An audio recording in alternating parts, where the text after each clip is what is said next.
My name is Brittany Porter, and I am a second-year law student at Georgetown University Law Center. I've created a 3-part video essay series where I'll be discussing the realities of mass surveillance in our criminal justice system in connection to gendered violence. In this first episode, I will be discussing the realities and carceral rates of our modern criminal justice system. Episode 1, Mass Incarceration. I would like to note that while many people do not identify in the gender binary, based on the studies completed in the first video, I will be focusing on men and women and how they are being policed differently. First, I would like to discuss the realities of today's policing and justice system. We criminalize a lot in the US, but prosecute select groups of people. As of 2015, nearly half of Black males and almost 40% of white males are arrested by the age of 23. If arrested Americans were a nation, they would be the world's 18th largest nation, larger than Canada, France, and 3 times the size of Austria. A young adult today is 36% more likely to be arrested than their parents in the 1960s. Now, the way we enforce these crime statutes are different depending on race and gender. The heavy policing we do has implications for everyone, but particularly for women of color. While the total number of arrests have declined since the 1990s, this drop was a result of fewer arrests for men. According to the Bureau of Justice Statistics, while men's arrests have fallen, women's arrest rates have remained fairly flat, causing women to make up an increasingly large share of the arrested population. This graph from Prison Policy shows how women are making up a growing portion of arrest rates. Out of 2 million arrested women in 2017, only 4% were labeled as violent criminals. This is largely due to the opioid epidemic, as drug arrests increased by 6% for men and 25% for women.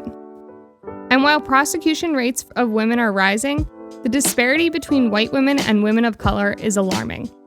As you can see from the chart, Black women are almost 3 times as likely to be arrested during a traffic or street stop as of 2015.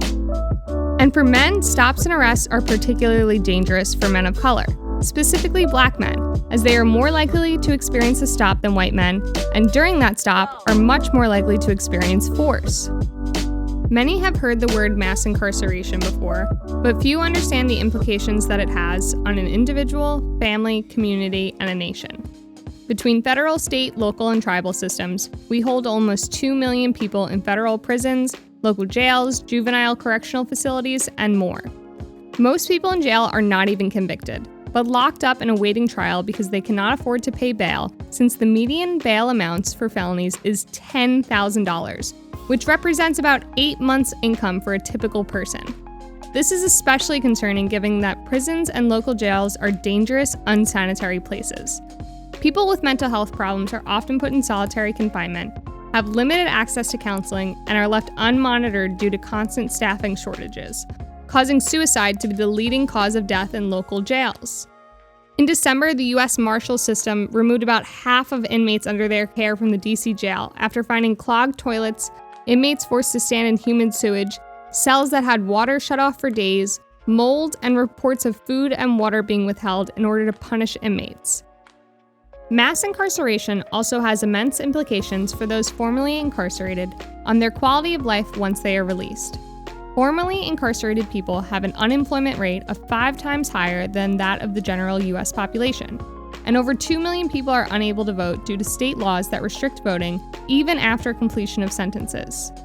In addition, the rate of homelessness is especially high among those recently released from prison or have been incarcerated more than once, often becoming a revolving door of homelessness to imprisonment.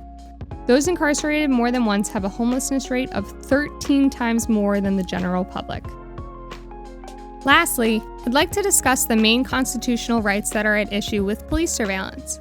Under the Fourth Amendment, a person cannot be subject to an unreasonable search or seizure without probable cause or a warrant based on probable cause. The Fourth Amendment has a long Supreme Court history that has led to the Supreme Court slowly chipping away at the civil liberties of Americans. Specifically, in Terry v. Ohio, the court ruled that if a police officer has specific and articulable reasonable suspicion that a person is dangerous, they can stop and apprehend them. This has led to harassment, intimidation, and even sexual assault from police officers, specifically on Black men. In addition, Anything a person does in public or shares with a third party is subject to police surveillance without a warrant or probable cause because the Supreme Court has held there is no reasonable expectation of privacy in public. This has led to police being able to access the numbers dialed on a phone, fly a helicopter over someone's house and arrest them based on what they saw, and even consider fingerprints to not have any reasonable expectation of privacy. Next episode, I will be discussing the rampant technology used by police to survey Americans and how it can affect gendered violence. Now, I'd like to note there is one federal statute that has increased the privacy of Americans in technology, called the Electronic Communications Privacy Act. The ECPA has governed internet privacy in the US since 1986, with only minor revisions, which is extremely problematic as the internet of today bears only a slight resemblance to that of the 80s. Because the law is not able to keep up with the pace of technology, police have been able to monitor, survey, and keep data on virtually every American citizen, and use it to criminalize and imprison us.